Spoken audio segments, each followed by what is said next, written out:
অনেক অনেক ধন্যবাদ প্রবাসী কল্যাণ মন্ত্রী জনাব আরিফুল হক চৌধুরী ও প্রবাসী কল্যাণ প্রতিমন্ত্রী নুরুল হক নুরুকে প্রবাসীদের জন্য এত সুন্দর একটা উদ্যোগ নেওয়ার জন্য।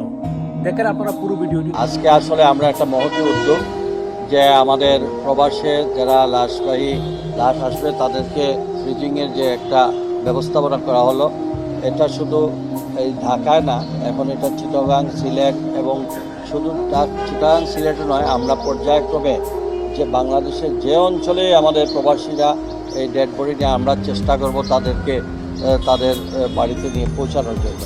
আমরা প্রবাসীরা তো এমনটাই চেয়েছিলাম, কোনো প্রবাসী যদি বিদেশের মাটিতে মারা যায় তার লাশটার জন্য বাংলাদেশের মধ্যে রাষ্ট্রীয়ভাবে নেওয়া হয়। আর আপনারা যে কথাগুলো বলেছেন সেই কথাগুলোর জন্য কথার মধ্যে সীমাবদ্ধ না থাকে বাস্তবে কাজ করে রূপান্তর করে দেন, তাহলে আমরা প্রবাসীরা বাংলাদেশের মধ্যে রেমিটেন্সের বন্যা বসিয়ে দিব। দেখেন আপনারা পুরো ভিডিওটি, তাহলে আপনারা পুরোপুরিভাবে বুঝতে পারবেন। Let's see. এবং আমার প্রতিমন্ত্রী মহোদয় সেটা বলেছেন বিস্তারিত। আপনারা দোয়া করবেন। আমরা আমাদের মাননীয় প্রধানমন্ত্রীর যে নির্দেশ, আগামী 6 মাসের মধ্যে আমরা সাধারণ মানুষের কাছে যে সকল আমরা প্রত্যাশা মানুষের এবং আমাদের যে নির্বাচনী ইশতেহার আছে সেই নির্বাচনী ইশতেহার দিয়েই আমরা এগুলা বাস্তবায়ন করতে চাই। আপনাদের সবার সহযোগিতা চাই, দোয়া করবেন, ইনশাআল্লাহ উত্তর আরও কিছু কাজ করা যাবে।